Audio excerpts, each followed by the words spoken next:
I discovered that my family is not my own. A DNA test revealed the secret of my life. What would you do if you learned that your life, which seems so familiar and stable, is actually built on a massive lie? All your memories, every moment of happiness and support, every warm encounter with your parents, everything turned out to be just a facade. It was my world, the one I lived in, until one day it all came crashing down. That's when I realized that life can break us not only through external circumstances, but also through the truth hidden behind family walls for decades. My life always seemed simple and routine. I had a loving family, a job that allowed me to live comfortably, and it seemed there was nothing that could shake this foundation. My mom, Lisa, was always caring, and my dad, Thomas, was a model of stability and confidence. It seemed that there were never any secrets or major dramas in our family. We were an average, middle-class family.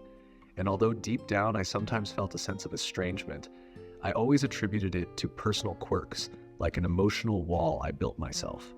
It all started with an innocent suggestion during a family dinner.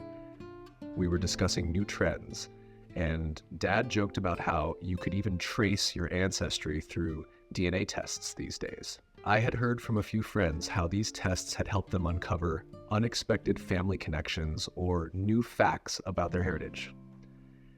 At the time, it seemed like an interesting and safe way to entertain myself and learn more about my ancestors.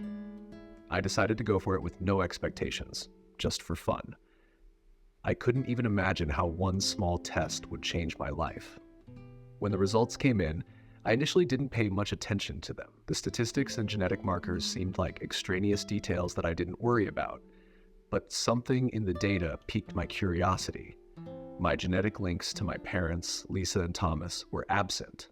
I couldn't understand what that meant. A mistake? An incorrect test? But the more I read and cross-referenced the results, the more I was convinced that this was a reality I couldn't ignore.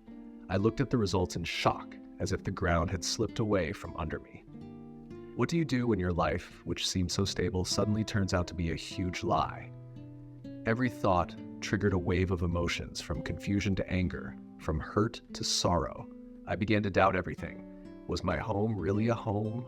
Did they love me the way I thought they did? It was hard to come to terms with how to despair over what you had believed to be the truth your entire life. I couldn't hide this pain inside me, so I decided to talk to my parents. It was a difficult decision, as I didn't know how they would react. Maybe it was just a mistake, and they would quickly dispel all my fears. But deep down, I already felt that the truth could not be concealed. When I told them about the test, their faces changed. At first, Dad tried to joke it off, saying it was probably a lab error, but Mom sat silently, avoiding my gaze. That silence was worse than any words. My parents confessed that I was not their biological child.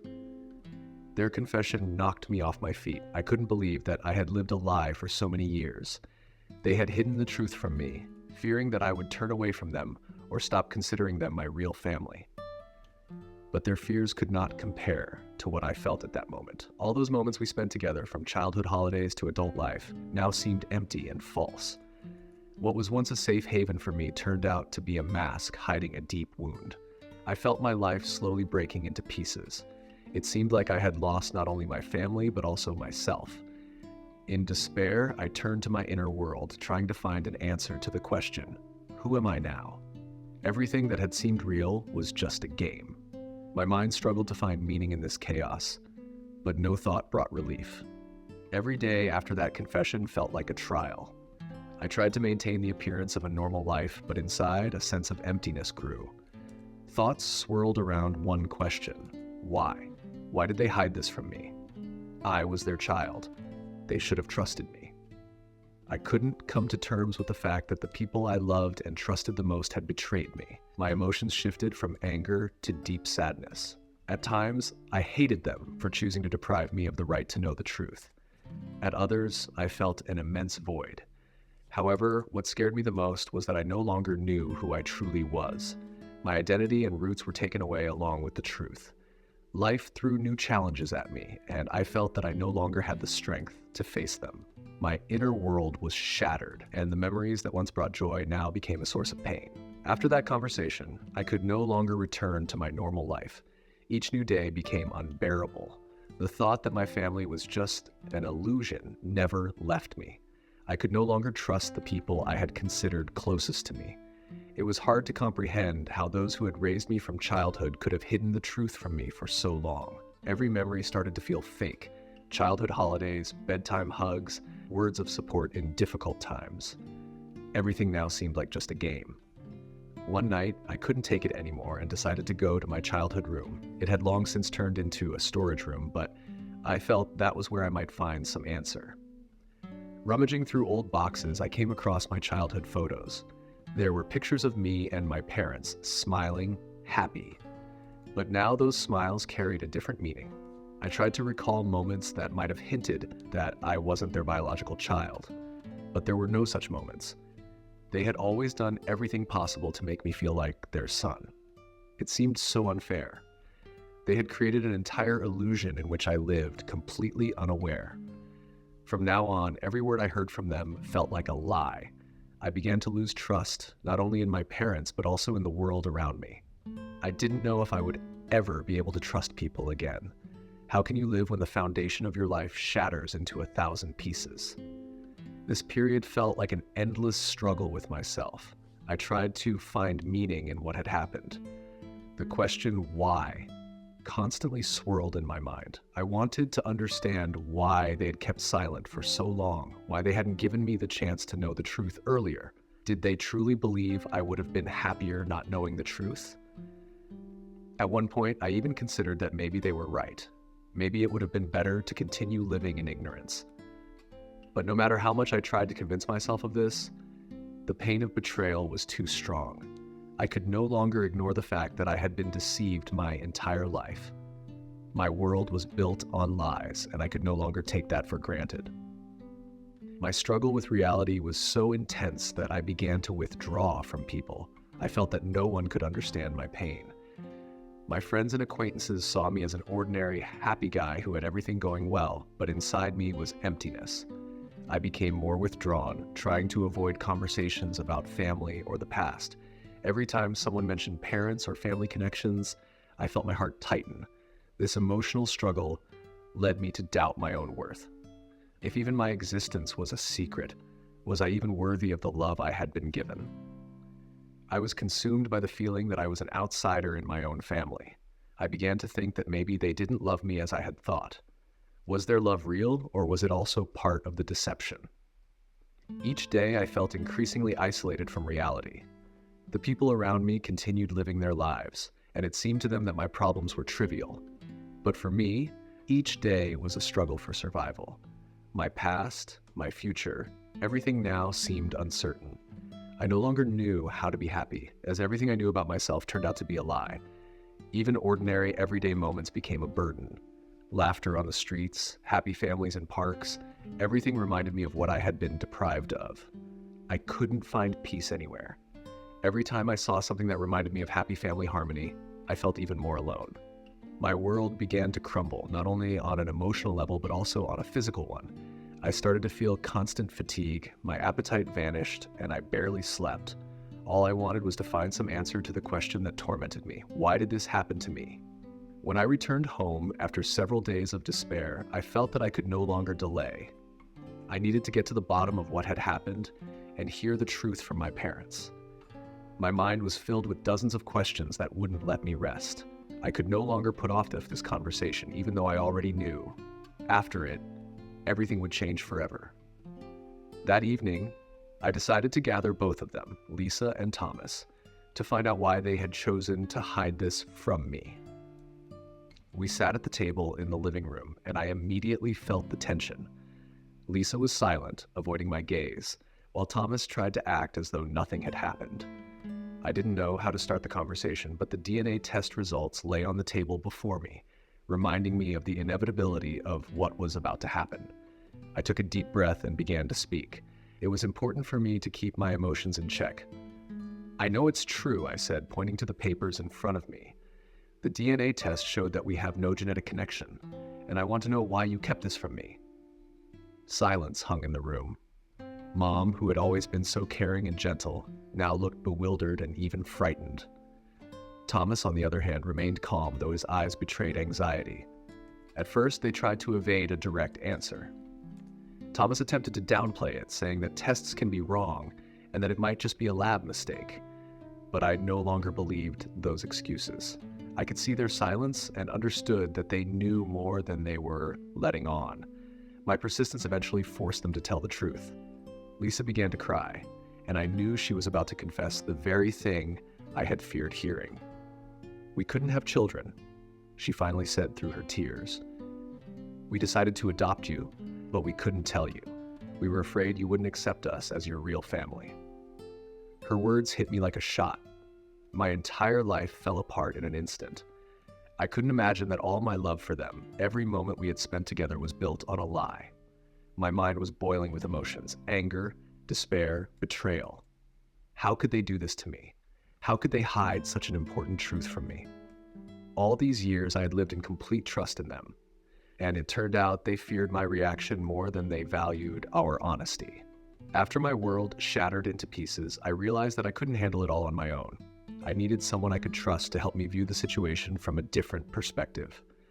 That's when I decided to turn to Marie, my closest friend. She had always been there for me, no matter what was happening in my life. Her support and common sense gave me a sense of calm, even in the most turbulent times. When I told her everything that had happened, she was shocked but didn't judge me. I saw in her eyes not just sympathy, but also a determination to help. "This is a huge blow," she said quietly when I finished my story, "but we need to find answers to all your questions, even if it's painful." Her words brought me some comfort. For the first time during this ordeal, I felt that I wasn't alone in this fight. Marie suggested starting with finding information about my biological parents. We sat down at the computer and began searching databases, hoping to find any information at all. It was a challenging process since I had no idea where to begin. It felt like my past was a black hole, and I was afraid to find out what was hidden inside. But Marie was persistent and constantly encouraged me. As we searched, I began to recall my childhood. Memories surfaced where I had felt a certain sense of estrangement from my parents. These were minor situations that had seemed normal at the time, but now took on a completely different meaning. I remembered how, once at a school event, my dad seemed oddly nervous when I was praised for some achievements, or how my mom avoided discussions about traits of mine that were different from theirs.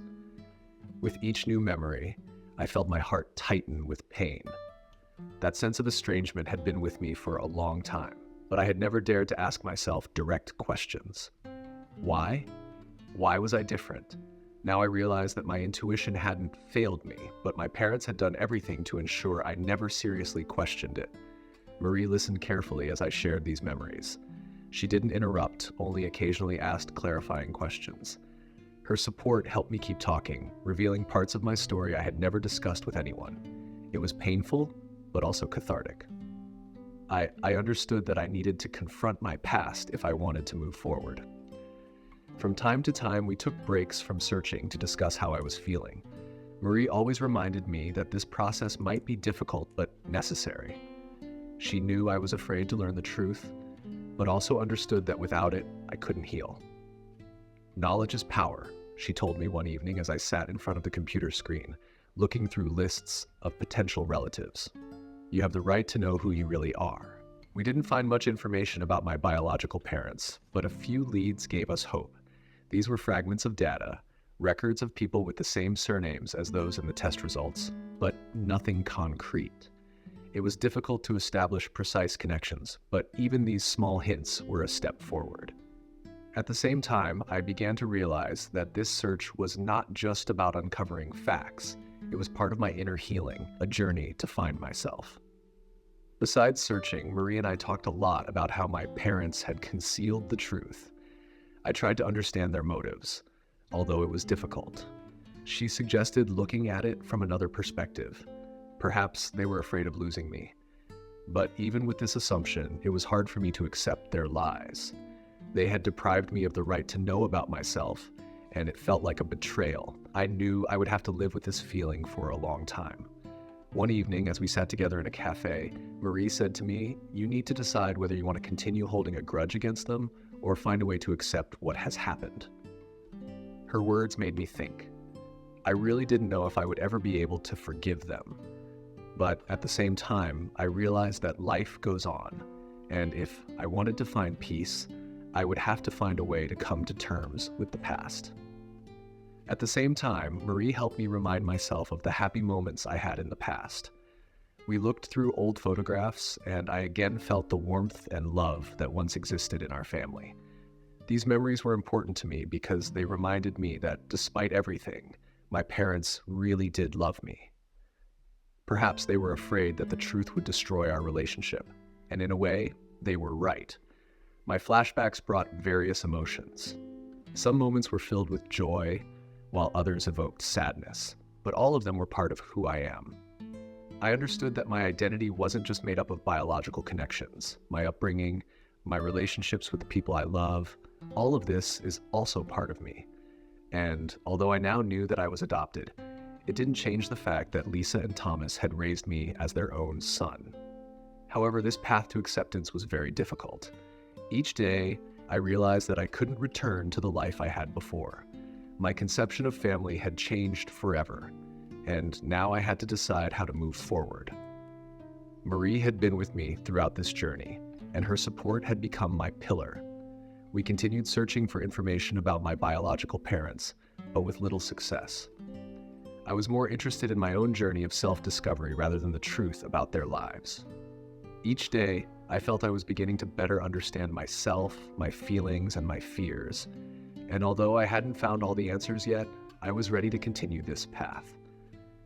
Thanks to Marie, I found the strength not only to accept the truth about my origins, but also to learn to live with it. It wasn't an easy path, but it was necessary. I knew that new challenges awaited me, but now I was ready for them. Dr. Howard tried to reassure me, saying that many people face similar situations and find the strength to forgive. But I wasn't sure if this was one of those cases. My trust in Lisa and Thomas had been shattered, and I didn't know if I could ever restore it. On the other hand, I also didn't want to completely sever my connection with them. I still remembered the times when we were a real family, and those memories warmed my heart. My surroundings grew increasingly gloomy. Each day brought new thoughts about what I should do next. I felt lost and alone, despite Marie's support. I couldn't simply forget what had happened, but at the same time, I didn't want to completely detach from my past. It was a constant internal struggle between the desire to forgive and the need to distance myself. My indecision only heightened the situation. I couldn't make a final decision, whether to forgive my adoptive parents or completely cut ties with them. Every time I thought I was ready to leave the past behind and forgive them, anger and resentment would overwhelm me again. I felt stuck in this conflict and unable to find a way out. On one hand, they had given me love and care, raised me as their own child. But on the other, they had betrayed my trust by hiding the truth from me. Maybe they did it with the best intentions, but the result was the same. I felt deceived. I didn't know if I could ever look at them the way I used to. One day, I sat in my room trying to list all the arguments for and against forgiving them. It was a long and painful process. For every for point, I found several against points, and it seemed like this conflict would never end. Marie suggested I talk to a therapist to work through my feelings. At first, I hesitated, but eventually I realized that it might be the only way to find a path forward. I scheduled a consultation with a specialist, and the conversation turned out to be very helpful. The therapist helped me understand that my feelings were normal and that I needed to give myself time to process this period. He also suggested that I think about what I truly wanted, to maintain a connection with Lisa and Thomas or to start a new life without them. After several weeks of reflection and discussions with the therapist, I began to understand that the answer wasn't black and white. I didn't necessarily have to fully forgive them or sever all ties. I could accept their mistakes while demanding more openness and honesty from them in the future. It was a difficult compromise, but it seemed like the only right decision for me. My journey to reconciling with the truth wasn't complete yet, but I began to see light at the end of the tunnel. I knew there was still a lot of work to be done on myself, but now I had more confidence that I could find a balance between my past and my future.